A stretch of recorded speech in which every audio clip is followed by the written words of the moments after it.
여러분 안녕하세요. 비바미 신발 홍재합니다. 오늘은 원화와 위안화의 운명적 데칼코마니에 대해서 말씀드리겠습니다. 제가 지금 그 환율에 대해서 되게 관심이 많은데요. 제가 수입하기도 하고 그래서 위안화와 달러의 움직임에 되게 관심이 많습니다. 그래서 초강 달러 시대 돈의 흐름 그리고 무역 전쟁에 대해서 썼죠. 아, 다음번에 그런 책을 쓸까는 지금 잘 모르겠습니다. 하지만은 환율과 미중 무역 전쟁에 대해서는 저의 또 다른 분야의 전문 분야라고 할 수 있죠. 그래서 오늘은 원화와 위안화의 움직임에 대해서 말씀드리고자 합니다. 지금 전 세계적으로 달러가 강세입니다. 달러가 강세예요. 거참 아이러니한데 사실 어떻게 보면 미국 경제도 그렇게 썩 훌륭하다고 할 수는 없죠. 썩 훌륭하다고 할 수는 없는데 뭐 미국 자체의 재정 적자나 무역 적자나 아니면은 지금 이란과의 전쟁 뭐 이런 걸로 따지면 달러가 이렇게 썩 훌륭한 상황은 아님에도 불구하고 왜 달러가 강세냐? 그만큼 미국과 비교해서 다른 나라의 경제도 훌륭하진 않다는 것이죠. 그런데 저의 관심은 뭐냐? 원화와 위안화의 관계입니다. 제가 중국에서 수입을 하고 있고 그리고 제3국으로의 수출을 지금 모색하고 있거든요. 그러다 보니까 원화, 달러와 위안화 이 세 통화에 대한 관심이 굉장히 높은데 요즘 들어서 이렇게 보면 좀 실망한 게 원화가 약해지는 거는 어느 정도 이해하는데 너무 약해지는 거예요. 위안화하고 비교해도 약하고 전 세계적으로 아마 원화가 가장 약한 그러한 지금 통화가 됐습니다. 물론 지정학적인 리스크도 있고 그리고 국내에서 한국 정부의 달러 대응 또는 국내 경제 운영에서 많은 사람들이 실망을 해서 국내외 그 환율을 통화를 사고 파는 사람들한테 실망을 줬기 때문이겠죠. 반면에 위안화는 그런대로 어떻게 보면 평상심을 유지해 가고 있어요. 그거는 어떻게 보면 중국의 경제도 되게 안 좋아요. 되게 안 좋지만은 중국은 인민은행의 강력한 방어로 어떤 박스권 일정한 높낮이를 유지하고 있는 거죠. 관리된 통화를 관리하고 있기 때문이기도 한 거죠. 그래서 원 위안화 환율은 218.45원 지난 금요일이요. 그래서 1년 내 고점을 돌파했죠. 원 위안화가 218원이면 중국에서 수입하는 사람들 얼마나 고민이 많을까. 저와 똑같겠죠 뭐. 저 같은 경우도 신발 수입 결제를 위한 그 선제적인 분할 환전 이런 것들을 지금 하고 있습니다. 근데 좀 더 해놓을 걸 그랬습니다. 지금 외환시장에 지난 금요일에 외환시장을 보면은 원 달러 환율은 1,508원으로서 엄청나게 올라가고 있죠. 최근 일주일 동안 1.5%가 올라갔습니다. 반면에 US 달러하고 차이나는 거의 일정한 수준을 유지하고 있어요. 사실은 어떻게 보면은 위안화도 이렇게 올라가야 되는 입장이죠. 그러니까 뭐 원달러만큼 올라가진 않아도 되겠죠. 지금 그 엔화를 보면 요 정도 엔화가 요 정도 올라가고 있고 한국의 원화보다는 그래도 낮아요. 그래 제가 보기에는 위안화도 저희하고 비슷하게 올라가야 돼요. 그런데 위안화는 지금 한 요 정도를 유지하고 있습니다. 어, 유로화는 오히려 강해지죠.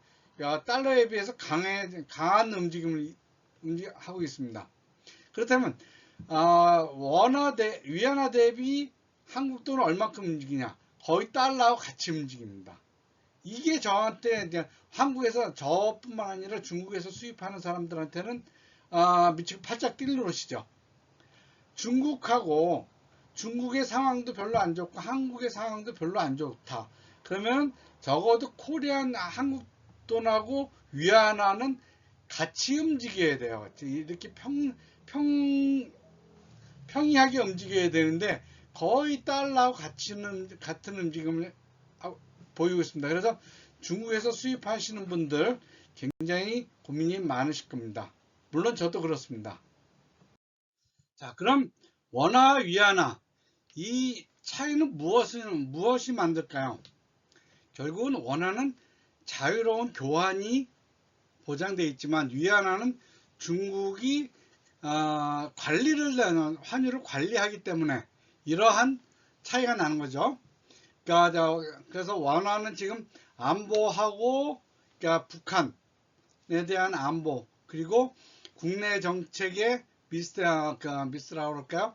반시장적인 국내 정책 이러한 이중고 때문에 원화가 약세를 보이고 있는 반면에 위안화도 여러 가지 문제가 있고 중국 경제에도 여러 가지 문제가 있지만은 중국 당국이 강력하게 통제를 하니까 저 위안화는 그나마 아주 약하지만 달러에 비해서 아주 약하지만 약하게 관리가 되고 있는 거죠. 그래서 지정학적 리스크 그리고 지금 남한의 원하는 이란과 북한의 밀착 소식 이런 것 때문에 더 약해지고 있고 위안화는 대외 변수보다는 내부 방어에 집중을 하고 있습니다. 결국은 지금 그 외국인들이 한국을 이전보다 그렇게 안전하지 않구나 위험하구나 하는 위험자산으로 분류하면서 한국 시장에 한국의 증권 시장이나 외환 시장에서 지금 탈출을 진행하고 있다고 봐야 되겠죠. 반면에 중국은 최근 들어서 중국에 투자한 외국 자본도 작지만은 기왕에 들어가 있는 자본도 통제로 인해서 그렇게 외부 유출을 막고 있는 거죠. 결국은 당국 개입에서 한국은 지나치게 정부가 개입을 하는 하면서 자유로운 교환을 막고 그러면서 한국 시장에 대한 불신을 키워졌죠. 그래서 결국은 한국에 대한 한국 돈이 굉장히 약해지고 한국 돈을 방어할 수가 없지만은 위안화는 어때요? 최소한 7위안까지는 안 가게 하겠다라는 그 인민은행의 공격적인 고시 환율이 환율로 조절을 하는 거죠.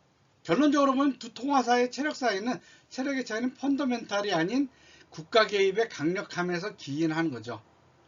한국은 개입은 하는데 이게 어정쩡하고 확실하게 하지도 못하고 중국은 그리고 확실하게 할 수도 없고 근데 중국은 공산주의 국가인 만큼 정부에서 강력하게 통제를 하고 있는 거죠. 그래서 지금 전 세계에서 지금 달러가 가장 강력한 통화가 되고 있죠. 참 그것도 참 아이러니해요. 미국의 경제도 안 좋지만은 그나마 트럼프라는 사람이 나타나서 강력하게 경제 부흥 정책을 하고 있고 그러다 보니까 그리고 외국에 나간 달러를 자기네 미국에 들어오게 하고 공장을 미국에 짓게 하다 보니까 달러만 세지고 있는 거죠. 게다가 원하는 지정학적 리스크 거기다가 정부의 재정정책 그리고 대외 투자 정책 기업 정책에 대한 불신 이런 것 때문에 자본 이탈이 급격화되고 있죠. 반면에 위안화는 인민은행이나 거대한 닻을 내리고 7위안화에서 사수하면서 굳건히 버티고 있는 상태입니다. 자, 그럼 앞으로 환율 방어를 어떻게 할 것이냐? 저 같은 경우는 중국에서 그냥 꾸준히 수입을 하고 있습니다.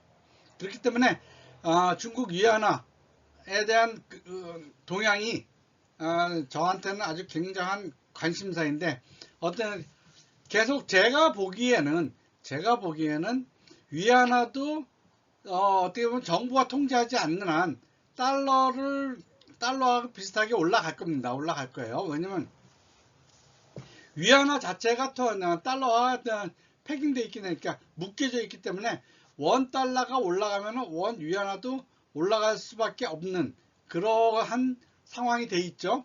그렇기 때문에 계속 올라가는데 이렇게 중간중간 떨어질 때 이런 시점을 잘 잡아서 요때에 중국에다가 돈을 보내거나 위안화를 사놔야 되겠죠.